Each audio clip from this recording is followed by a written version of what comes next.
Hello! First time we've ever done that. Hello and welcome to Vermont Film Essentials. My name is Lincoln L. Hayes. And I am David Metzger. We've been away a bit, so we're a little punchy. This is going to be fun. This week's film is 400 Blows, Francois Truffaut's debut film. My first viewing of it, my first of any Truffaut, for that matter, viewing it. Why did you decide to add this into the schedule? Truffaut was always one of those people. So the only way I knew him when I was a kid was through Close Encounters of the Third Kind and his role in that movie. And then as I started learning more about films and filmmaking, found out that he was a filmmaker. He made these French films, and that, you know, it would be in a book or something that I was reading. Right. They would mention his name. And then, you know, in college, I was just very enamored with personal filmmaking and semi-autobiographical filmmaking. So that's what led me to kind of like Woody Allen, Albert Brooks, you know, Cameron Crowe, and George Lucas. I mean, Star Wars is an autobiography. American Graffiti. Oh, yeah. Way to ruin my joke, David. Yeah. That's what I do. But, you know, just the idea that, you know, that a film could be born out of something that's inside of you, or something that happened to you. Those are the types of, like, the books that I would like to read, the films that I'd like to watch at that time. Memoirs. Memoirs. Yeah. And, you know, with Truffaut, it was like it started with 400 Blows because it was his semi-autobiographical account of his childhood. Right. And as I'm watching it, you know, similar to what we talked about with Chaplin, it's like I responded to the heart and the humanity. And it's funny that Truffaut has this great book with Alfred Hitchcock. Right. And he was so in love with American filmmaking and American filmmakers, especially Hitchcock. But they're so different in that Hitchcock always said, you know, films are life with the boring parts cut out. Right. And with Truffaut, it always felt like he wanted to, how do I take those boring parts and make them cinematic? Right. And that's what this film was, just kind of like an eye-opener for, just like, oh my God, like the mundane, everyday things that you go through in your life, in your childhood, are cinematic, yeah, and are worthy of a film. If framed properly, yeah. Yeah. Absolutely. Well, let's talk about the title. First of all, it's It's a misnomer. Yeah. It's an idiom in French, meaning to raise hell, but for some reason it got translated directly into the 400 Blows. Which I guess is a, you know, it's a wrong translation, but it just worked and stuck. Kind of similar to like why the bicycle thief came to be called the bicycle thief when it's really translated as bicycle thieves. Right. And, you know, unfortunately, when you tell someone we're doing the 400 Blows, you know, they're like, "What is that? What is that?" And then there's is probably it about some cocaine? kind of, or some sex. sexual joke. But no, you know, it is kind of like similar to like how Breaking Bad means that. Yeah. In that type of phrasing, that is not so. It's not everyday use. Right. But yeah, to raise hell. And when you think about it in terms of the story and what he does over the course of the story, makes sense. The idiom translation would have been such a much better title, because the 400 Blows means nothing to this story. So that throws you off right away, because you're like, what? But yeah, as I said, it's his film debut. The actor that he cast, he ultimately used him for 3 or 4 more pictures with the same character, kind of in this series about that character's life, which was really, that's kind of like Richard Linklater with Boyhood, kind of like, I'm going to stick with you and keep telling these stories, which is admirable and kind of awesome. He's such a, you know, Truffaut, especially with his first 3 films, because he made this film and then he made Jules and Jim, which we'll get to. It's a great film. And then he makes a film called Shoot the Piano Player. And what's interesting is that you just see with these 3 films how in love he is with cinema and how in love he is with filmmaking, and how it seems to be just kind of seeped into his blood and his core. Because with this film, you know, it's an autobiographical account, so it has its own kind of life about it. Jules and Jim is this like spanning love story, basically kind of like a love triangle over the course of many years.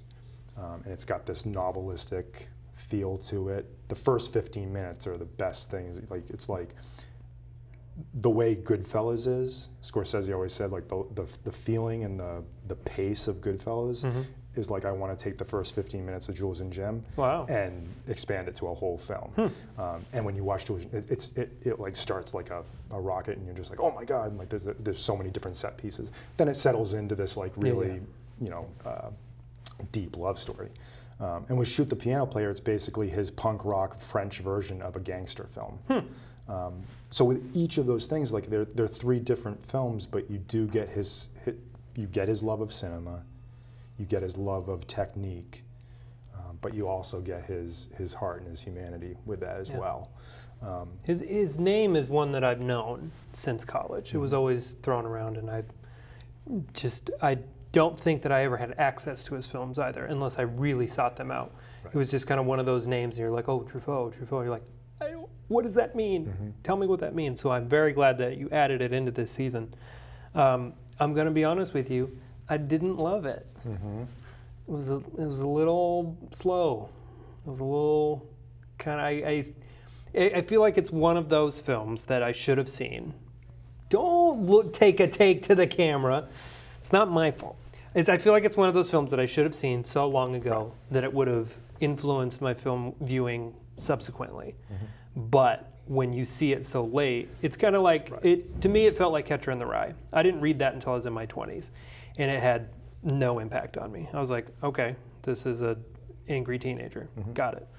But if I had read it when I was that age, I would have been like, oh my God, this is my anthem. Right. And there's like, you know, similar reaction to The Graduate when you watch it now, in that, you know, when you're an adult, you have different lenses on for sure. Right. And it is like, it has its own pace, and like, you know, even if you like were to read ahead about the 400 Blows and you're like, okay, this is about a kid that gets involved in a life of crime, and your first reaction is, oh, this is going to be like good. Exciting. But that's, you know, that's like second half of second act. All of that starts to happen. And his life of crime is, you know, one thing. To say a life of crime makes it sound like he's, you know, Dirty Harry or something. But I mean, it's beautifully shot. It's very well acted, especially considering this kid. I don't know how much of a career he had before, but he was, I mean, he's, you know, like 11 years old or something. And he does an amazing job in this. And the side characters are all great. The adults, you know, who prey upon him and put upon him are all fantastic. His parents are both great. His parent, especially his mother, really, really good performances. It's hard to play someone so unredeemable, but the way that she did it was with such grace and such poise that you're like, you are a very talented actress in a role that's difficult for anybody to play. One of the things that always stood out to me, so Truffaut, you know, just to talk about Truffaut a little bit in his career, you know, he started as a film critic, and he made this, you know, he was part of a troupe of film critics that were called Cahiers de Cinéma, and it was a publication in France, and he was really one of the film critics, along with Jean-Luc Godard, who really kind of championed American cinema and championed filmmakers like John Ford, Howard Hawks, Alfred Hitchcock. And they loved it and they ate it up. And then they decided to kind of go out and say, you know, we can do this too. And they created this whole, I mean, it's the French New Wave, they created it. And it's, you know, what I love about it is that kind of similar to a Quentin Tarantino thing, where it's like, I'm taking all these bits and pieces of things that I love, and I'm throwing it into this, like, you know, this stew.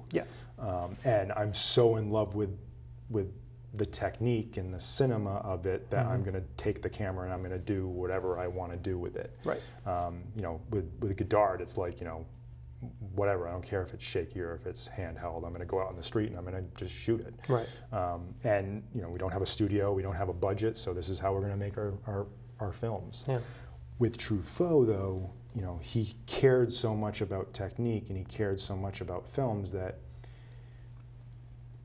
his camera has such a fluidity to it. That's very uncharacteristic of 59 for sure. Right. The way that he used the camera. And the way that it moves and just how it follows characters, and it almost like, Cameron Crowe always said that, his camera would just kind of crook its finger and said, come take a look at this. Like it was an observer. And that is kind of how you would describe Truffaut. He was an observer. He was someone that really looked and studied his subjects, no matter what they were, if they were films or if they were people. And that is what is, I know that especially in college, I'm, with the degree project that I made called Hollywood Premiere, there was a sequence in it where two main characters are they're in a playground and they get on this roundabout and they start spinning. And then I had the camera on each of their point of view as it's spinning. And I do something similar in Northland where they're on a Ferris wheel. Right. And I know that's because of the sequence in this film when he's on that ride. Yeah. And the subjectivity, the way he is feeling at that moment matched with what the camera is seeing and what he is seeing. You're in there with it. Yeah. And that's the type of cinema that I really respond to and get kind of a kick at. And I know that that's where that came from. So as I'm watching his films, it's just about that fluid camera. I'm thinking about the sequence at the end. And I don't know how, when he's running and the camera is just following him, it's so steady and it stays right with him. And I don't know how he got his camera so steady and moving at that speed. Because it's a car or he's on the back of a truck. Right. But how is it so steady? Right. How is it so perfectly synced with him? And that is, it's a credit to, probably going to butcher his name, but Raoul Cotard is the cinematographer. And he worked with Truffaut for a number of films, including Jules and Jim and Shoot the Piano Player. And he did a couple of things with Godard as well. But he's so innovative with his camera. And, I've always wanted to kind of read somewhere about, like, I think they actually created some kind of harness for the camera to sit in because there really is no way to get that steadiness when you're on a tripod even. Or it's some kind of hydraulic suspension or something. But I can't get enough of that shot, and I could watch it for the whole duration of the film just because it's so beautiful. And then you stole it from Northland. No. Yes, you did, and it looks great. And then, of course, like I always say, you begin or end or film on a beach, and it's okay. Yeah. But I mean, there is something about, Truffaut always said that the true definition of cinema is truth and spectacle.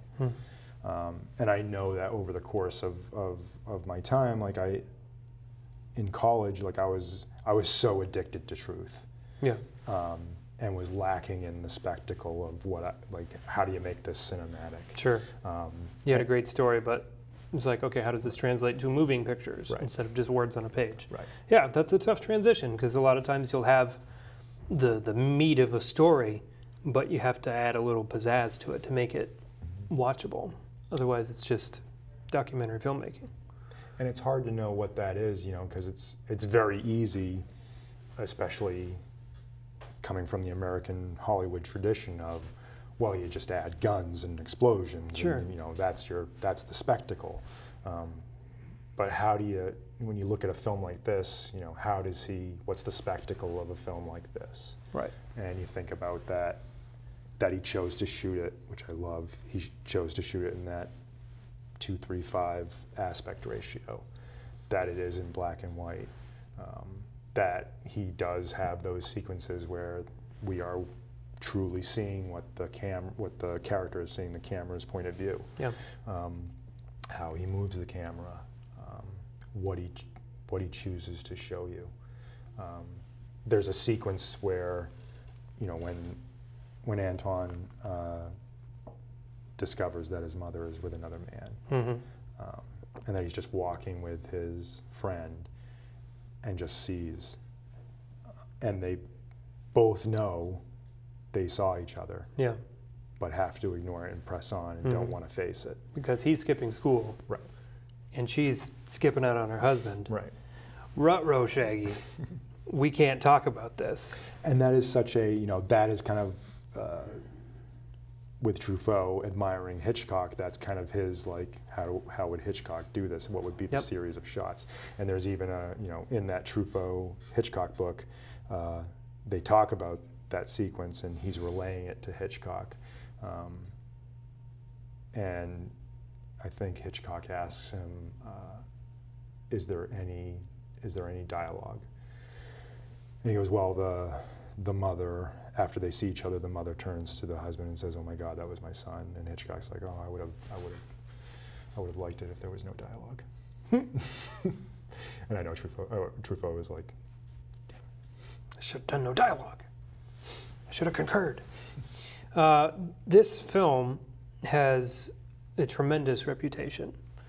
Filmmakers for years after would look to this as you know, a source of inspiration, a source of just how they want to frame their pictures, including Kurosawa, who said it was one of the most beautiful films he'd ever seen. And it's very much that. I just wish that I could get into it a little bit more. Let's give a synopsis of it, since it is, you know, French and black and white. It might be a little difficult for some people to access it. It is about Anton, a young boy of like 10, 11, who's not a great student. I think the first scene is him getting in trouble in school. And then he goes home, and there's trouble at home. His mother doesn't seem to like him much at all. His father is sympathetic, and then you learn that he's actually a stepfather. And their living situation's not great. They have a very small apartment, you know, like his room is actually in the kitchen, like his bed is in the kitchen, so things aren't great for them, and they're struggling to make ends meet. And then with him being difficult in school, that's adding tension for the parents. And then eventually, he just starts skipping school and hanging out with his friend and smoking cigarettes and doing all this other typical teenage nonsense, till we eventually get to the point where he's suspended from school. I forget why. I think does he get caught skipping? No, he plagiarized the essay. Right. After, and there's also things in this movie that, like, as an adult, you're watching a child do it, and you're like, don't do that. Right. What is wrong with you? He lights a candle. He has this display, this shrine in his bedroom to Balzac, and he puts it in there, and then he puts a cloth over it, and then it catches on fire. And as an adult, you're like, well, duh. What did you think was going to happen? But, you know, as a kid, you're like, oh, I just wanted to light a candle for the thing. And he gets in super trouble for that, too. So, yeah. But he gets kicked out for plagiarizing it, which kind of missed it. Did he plagiarize it? Yes, he did. Yeah. So he's not innocent by any means. Plagiarized, he gets suspended, doesn't tell his parents, starts skipping school, and then runs away and lives with his friend in this ridiculously amazing apartment, which just makes you want to go to France in 1959 and be like, can I just have one of these? Chill out here, please. Can I just have this apartment rent-free or rent-controlled for the next, I don't know, 45 years? That'd be great. And then they just kind of get into teenage hijinks, and he tries to steal a typewriter from his father's office, but then the guy that they're going to give it to, they can't get the money for it, so then he's just stuck with a typewriter. And when he tries to return it, he gets busted. And again, this is well into the second act that all of this is happening. So the inciting incident, I guess, is him being suspended from school. but then we don't even get to him getting sent to the military academy until the third act. So the structure is even non-traditional in the way that he's telling the story. And then how do we feel with the ending? Is he free? I mean, he's always wanted to see the ocean. Mm-hmm. He said, and his mother pleads with the police and says, can you place him in a school near the sea? Because he's always wanted to see it. And he gets that, so then when he gets away and he's running down the road, the shot you were talking about, and he ends up at the shore, on the beach there, and then we have that turn to camera and then the freeze frame and the push in, which I guess he pioneered that. What I read about it was like, this was well before it was being used ubiquitously in commercials. And I was like, well, yeah, I guess that makes sense. So how do we feel? Are we free? Is that the emotion that you take from the ending of the film? You're asking me, right? Yes. Okay.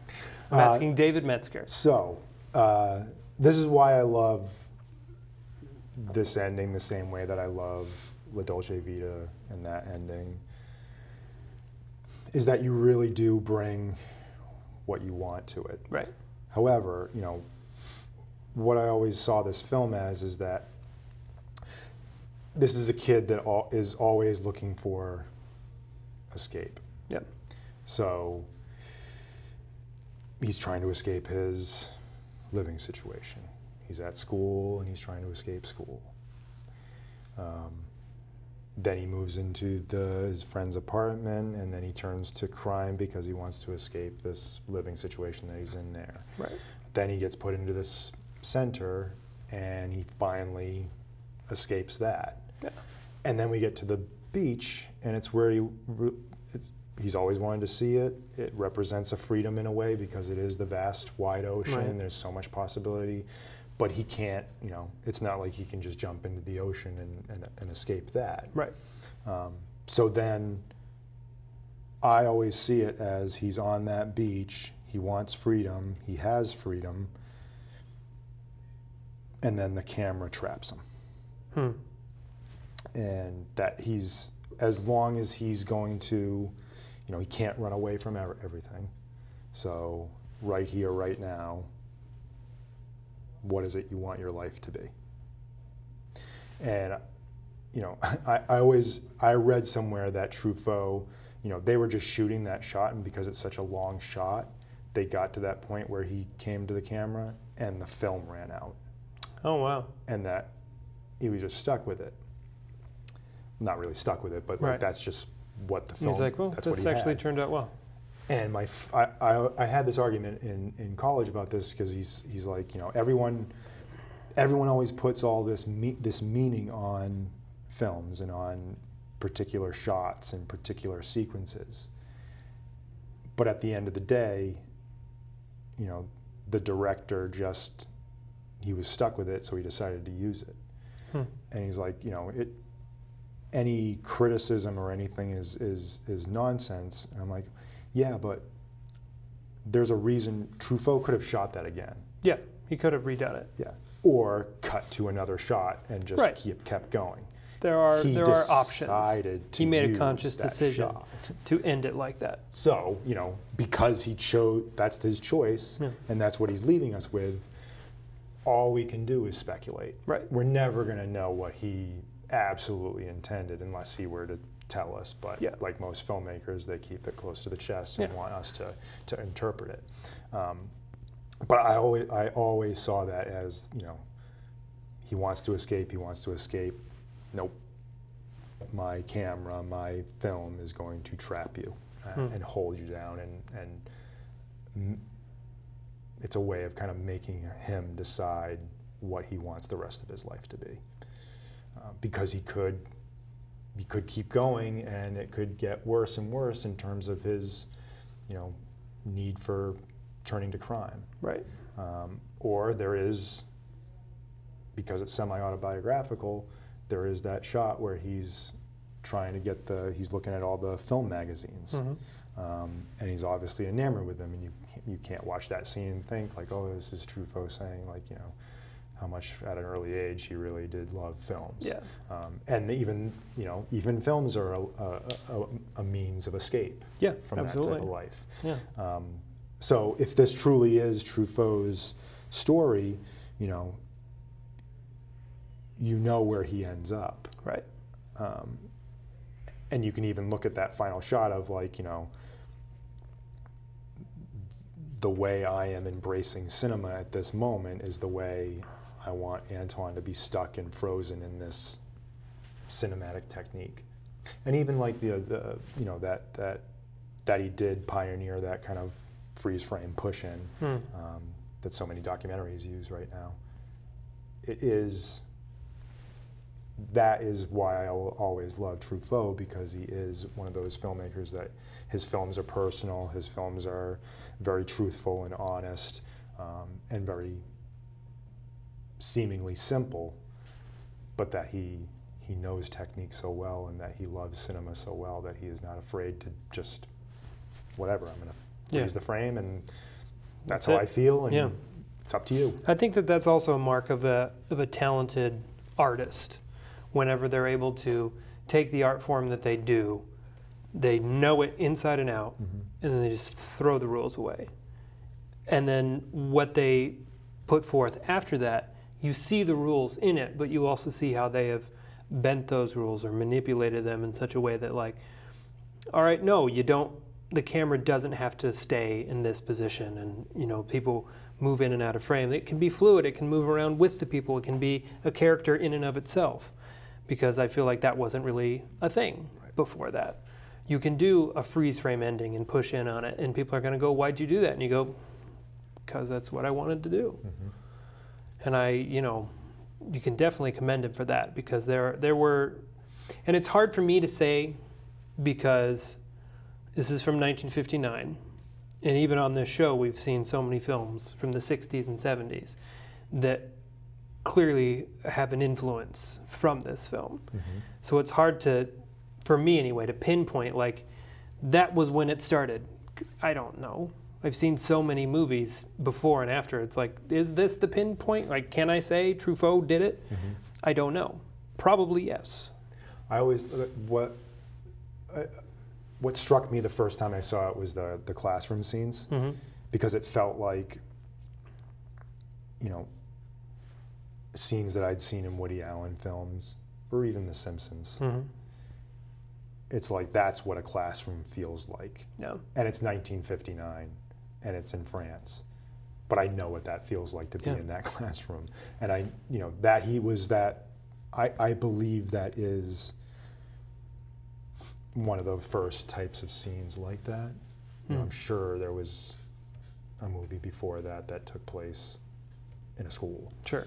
But just that feeling of being from the kid's point of view, and him seeing how ridiculous the adults are to him with their rules and everything. It just seemed like just such a perceptive way of showing it. And you don't have a lot of films from the child's perspective up until this point. Right. I can't think of any. Right. Other than, maybe Wizard of Oz, but she's older and, fantasy or whatever. But you don't really have anything realistically based in the world of a child the way that this is. And I agree with those classroom scenes. It felt stuffy. It felt stifling. It felt claustrophobic. It felt boring as hell.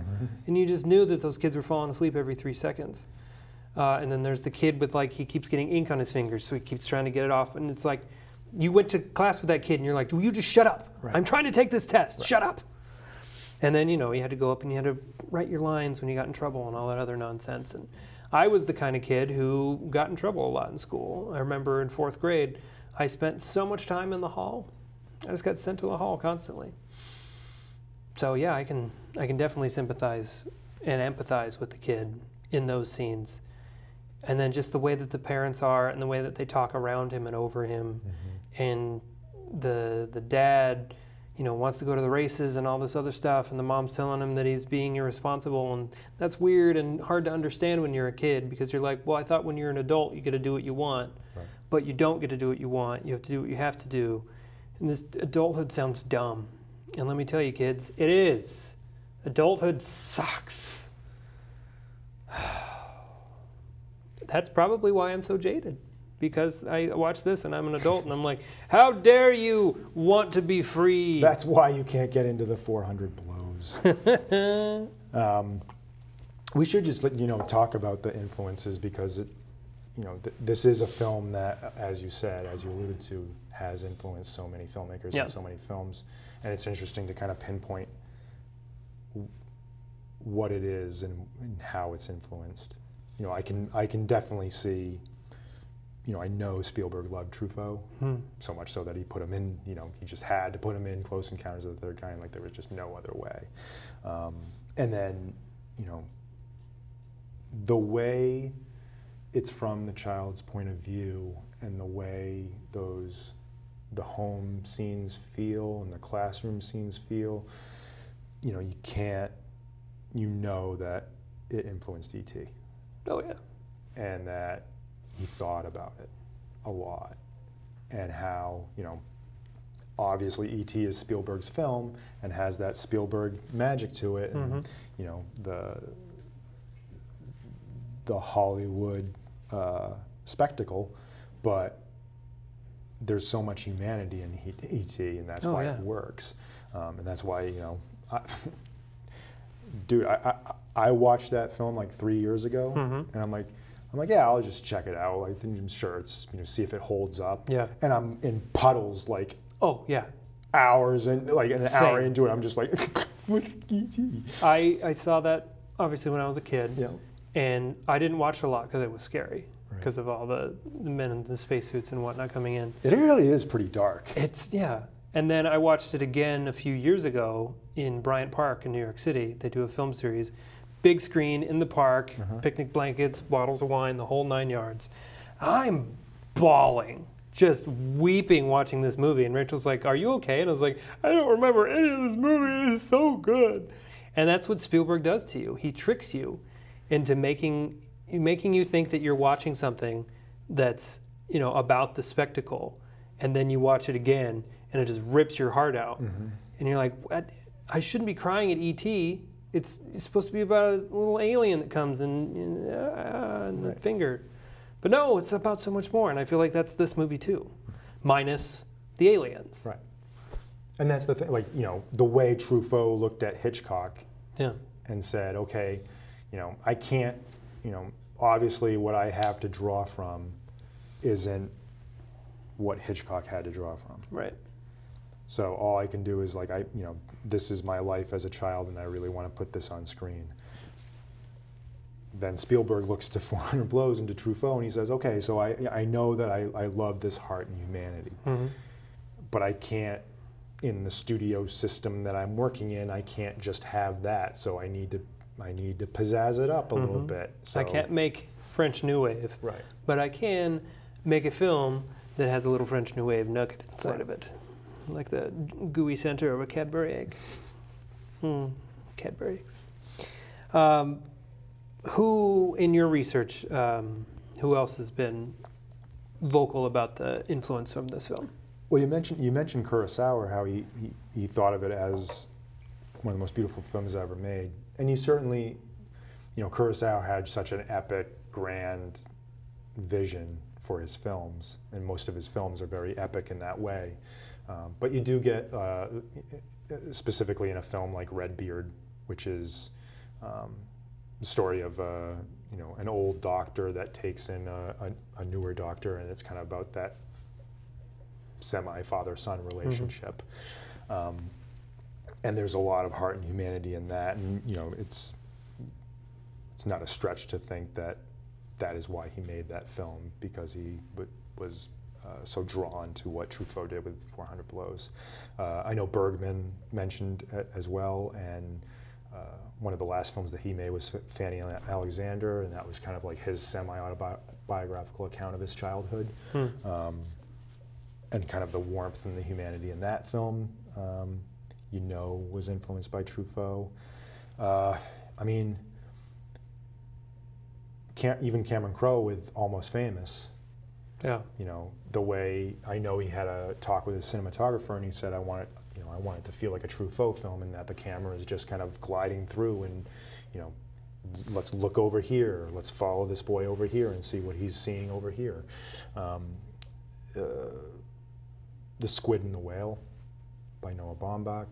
You know, that's actually a good, you know, I always felt like the 400 Blows and the Squid and the Whale would be a good double feature, just because there's kind of a similar type of ending where at the end of the film a boy is escaping, not really escaping, but leaving one area that he feels is he's trapped in, and we follow him running to an aquarium, and then at the end there's a very poetic shot that kind of explains why the movie's called The Squid and the Whale.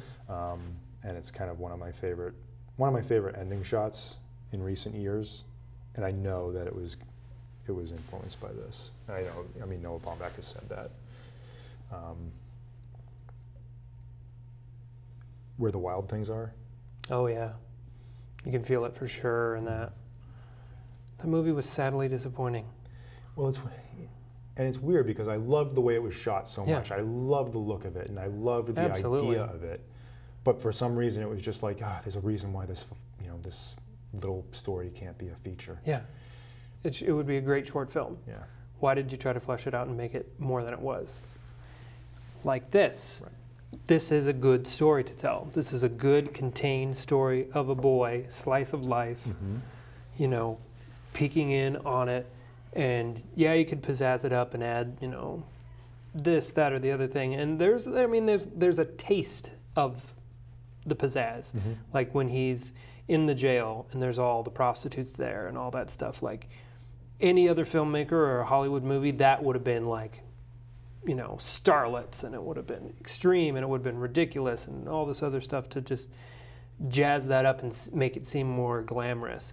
But that's not how it was, and I appreciate the way that he did that scene too, because here's an impressionable child who doesn't like what's going on in his life, wants to escape. Oh, maybe life of crime is what I want to do. This seems, you know, risky and fun and exotic. But then you're sitting in a cage, not much bigger than you are, and the people who come in are just drunk people and prostitutes. Is that who you want to hang out with? And if it is, you're missing the point. But it's just the honesty of those kind of scenes were really great. And there's an interesting special feature on here where it's an interview with Truffaut, and I can't remember how many years it is after this film, but he's asked, you know, because he started as a film critic, what would be his critical analysis of the 400 Blows. And he mentions that he's like, you know, as a first-time filmmaker, I think I was a little too beholden to reality, and that I wasn't, you know, I wasn't as free with cinema as I would have liked to be. Sure.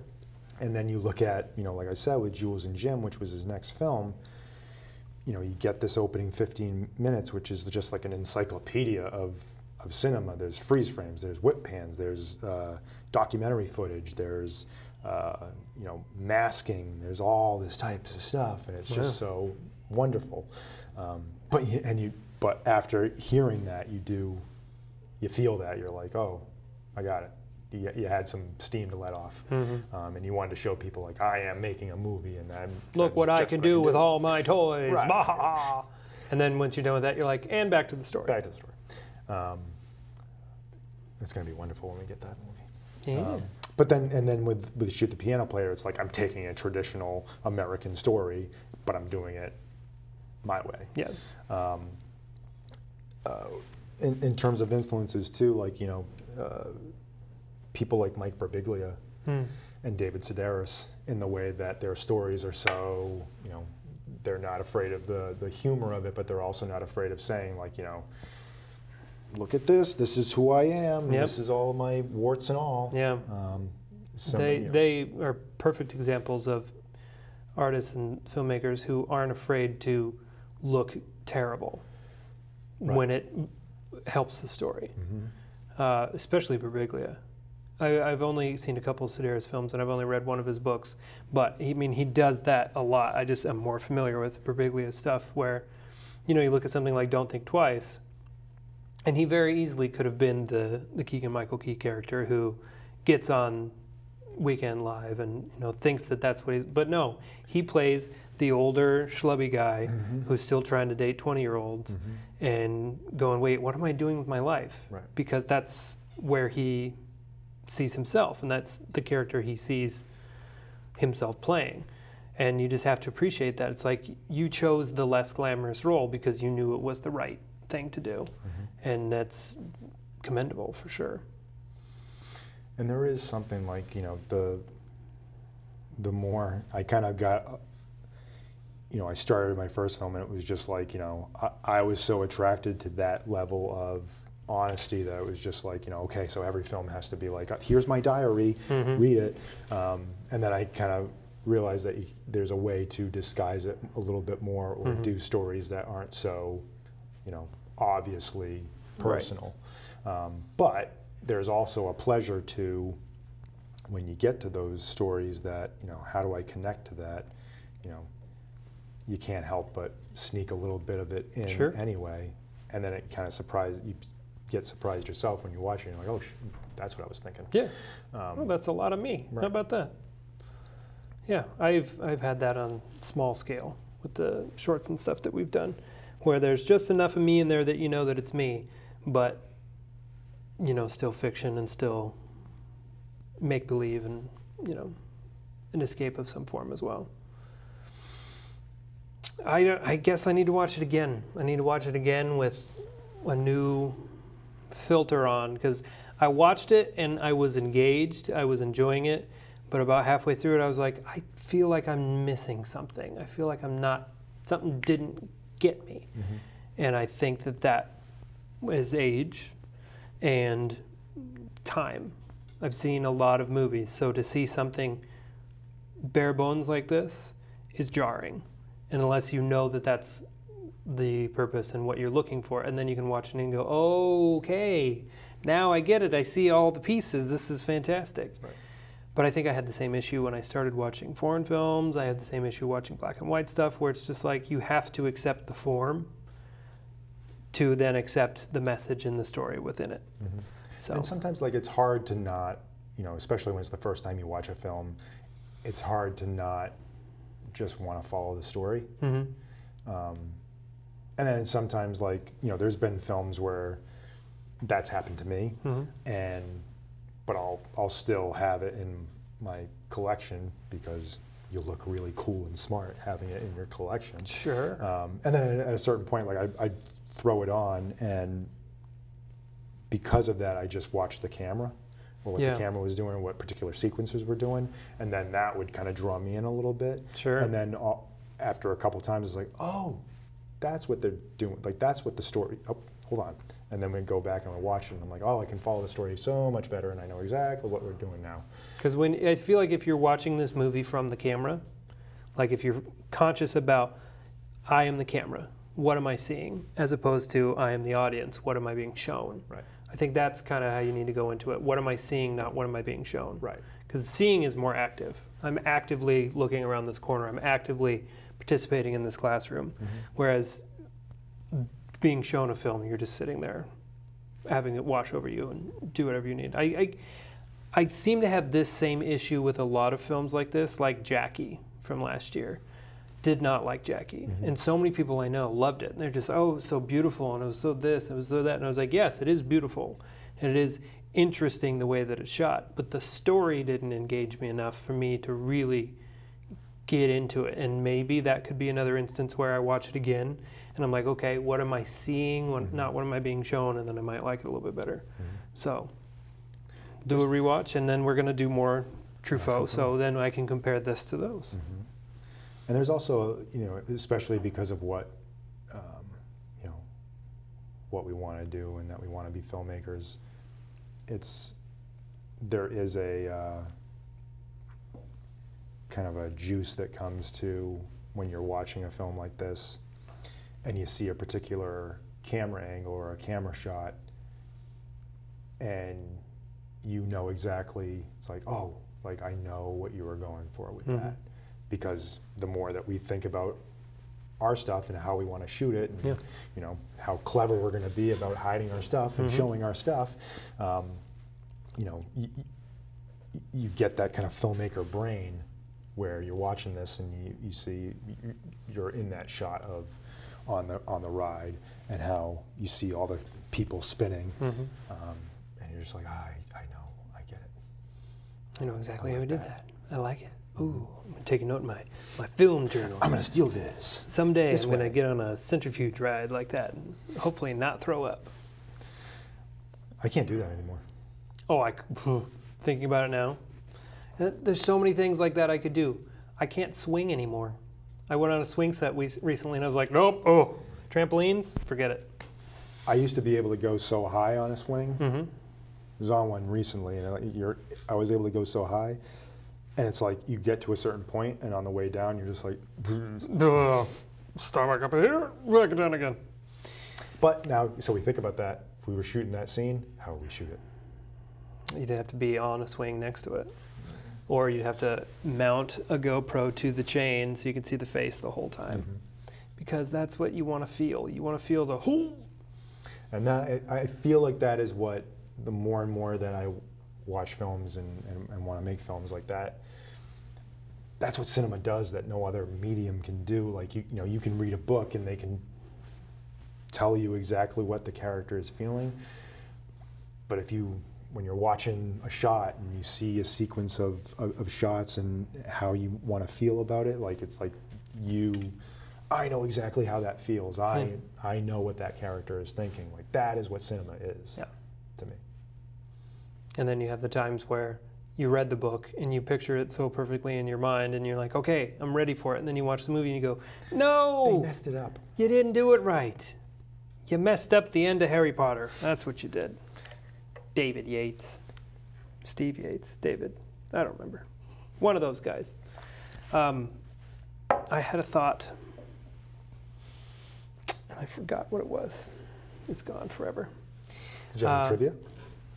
There was surprisingly little trivia about this movie. The one that is the coolest piece of trivia, I think, is the scene with the therapist, where he's just sitting there talking about, you know, all the things that he's done and what's happening with his mother and whatnot. That was an interview that Truffaut did with the actor before they even started filming. That's great. And he just liked the kid so much. And the kid, this was unscripted. He just was like, this is kind of what we're going to do, so just kind of make it up as you go. And the kid is so natural and so eloquent, and, you know, he's just answering all these questions, and he's just, you know, very matter of fact about it, like, well, this is what I did, this is what's going on. And he liked that footage so much that he just redubbed in the woman's voice who plays the therapist, asking him the leading questions, and he was just able to use the footage that he already had. And I don't think I've heard of that ever happening. I love that stuff so much. Like, that is what makes Truffaut to me. Yeah. Because he is such a good interviewer, and because he does care, and he has that very, you know, that mind that just wants to study and just wants to observe and just wants to ask questions and just wants to know. And that's a scene that I'm pretty sure, like, no other scene like that has been in a film before this film, and that was what, you know, that is what attracted people and showed people, is like, oh my God, like a therapist asking a kid about his life and, you know, what he's going through and how he's responding to that and what answers is he giving. You know, it's a peek behind the curtain that we've never really gotten for this film. Yeah, like we were saying, with this being from the kid's perspective, I feel like this was kind of his attempt at like a new enlightenment of, like, we were all kids once, remember? And it sucked. Right. It sucked to be kids. It sucks to be a kid now. It will always suck to be a kid. There's going to be something that's not great about being a kid. And here's a story of that. And I remembered the thing that I was going to say. And what it is we come from the two different backgrounds of production, performance. You watch something like this and you're watching the camera, you're watching the setups, and you're seeing the matrix code behind the film from your perspective. And I'm watching it and I'm watching the performances. And I'm going, slice of life is always a tough kind of subgenre for me to really get into if that slice of life is really just a day in the life of somebody. Like, unless it's, you know, someone died or something tragic happened or a very strong inciting incident for the rest of that day and how do normal people react. This doesn't have that so much. This has the life of a boy. Bad stuff happens to him. How does he react to it? He runs away, this, that, and the other, blah, blah, blah. I think now, watching it from your perspective of the filmmaker and seeing, you know, the nuts and bolts of it all, I think that I would have a much greater appreciation for it. So someday I'll watch it again with that lens. Truffaut had a very good quote that I didn't write down, so I will butcher it. But he said that when you love films, it's hard to not be thought of or think of yourself as a freak because you're watching movies and you're studying it in a certain way. Like you know, most people just watch Citizen Kane, but I'm watching Citizen Kane and I'm looking at, you know, how each shot is shot from the perspective of the interviewer. So the interviewer is always in the foreground and what the person that he's talking to is in that background and how they're lit. The way transitions are happening, the way sound transitions throughout each scene. Like he's watching all of that stuff. And it's such a, you know, I think the point of the quote was that, you know, that people who love films don't watch films the way most people do. Yeah. And that there's a wonder and a curiosity to that he loves, and that's what he said. That's why he just keeps that he has to keep making films because he needs to figure that out, and he's like, I'm probably never going to get it. Yeah. But I need to keep trying. But you don't want to. Right. It's always that elusive goal that you never really want to catch. You don't want to find all the answers because then your whole life has been for this thing, and then what do you do? Like, how boring would that be to just be like, well, I figured out film. Adios. I'm gonna go make some soup now. You can only do that if you're a Quentin Tarantino, apparently. I don't think he's figured everything out. I saw The Hateful Eight. I don't think he's figured everything out. Like, I got two more and I'm going. That's cool. You do you, buddy. But when everybody's like, he's figured it out, I will be a dissenter saying, he had an idea. He had a strong idea. He had it figured out and then he lost it. He lost his way, for sure. Well, this film is a really, really great Criterion Collection DVD. Blu-ray yet? Yes. It is on Blu-ray as well. You can upgrade now if you go to your local Barnes & Noble, 50% off. I need to go real bad. I told Rachel about it. She's like, you can't just go buy a bunch of DVDs. And I was like, one. I'll just buy one, I promise. It'll be really good. You're like, I'm not. I'm buying Blu-rays. You can also find this streaming on the usual sites, iTunes, Amazon, Vudu, for the usual $3. Yes, yes. I need to watch it again. I need to watch it again, and I need to pay attention to what he's doing and what he's showing me. For sure. Yes. And then I'll have a different opinion of it. And hopefully it will be higher than the one I have right now. But I'm open to it. I am open to learning. That's why we do this show. That's why we're doing this show. Cool.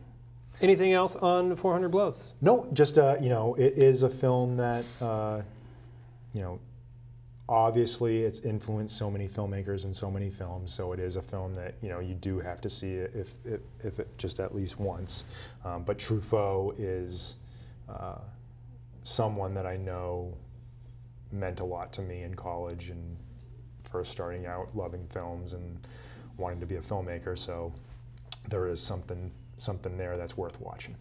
I wish that my entrance into being a cinephile and all of that had been some of the greats and the classics rather than the contemporaries, because unfortunately most of the people that I loved in college I now don't like anymore. The Kevin Smiths, the Quentin Tarantinos, those guys, the Guy Ritchies, who I'm like, oh my God, these guys' movies are so great. And really what they were doing is they were just taking things that they'd seen, mashing it up, and then reforming it into their movie. And then the more they went on, they're like, I have this all figured out.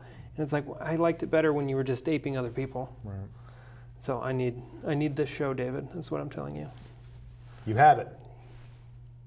Next week, Bonnie and Clyde. Bonnie and Clyde, which is going to be another Fathom event in August. So August 13th and 16th, you can go and see Bonnie and Clyde on the big screen, which is really great because it is a film that most people forget, but it is so influential still to this day. Spoiler alert. Didn't love it. But we're going to talk about it. We're going to talk about it. We're going to dissect it. And we're going to probably prove me wrong. But then again, we shall I'm sure there is a good solid reason why you are lukewarm on Bonnie and Clyde. And I will tell you all about it next week. Yeah. Great. All right, well, follow us on all the places, Instagram, Facebook. Our last episode has almost 2,500 views, so thanks. Thank you very much. You know, we knew that we loved the good, the bad, and the ugly because of the conversation we had because of it, and certainly from Kyle's perspective as well. But yeah, I guess everybody loves that movie because it's kind of hard not to. Flying high in our views. Yeah. It's Bonnie and Clyde next week, and then that'll be season 2 finale. Season 2 finale. I'm going to take August off, and then we'll be back in September with some more goodness. But until next week, I'm Lincoln L. Hayes. I'm David Metzger. Thanks for watching and listening. Bye.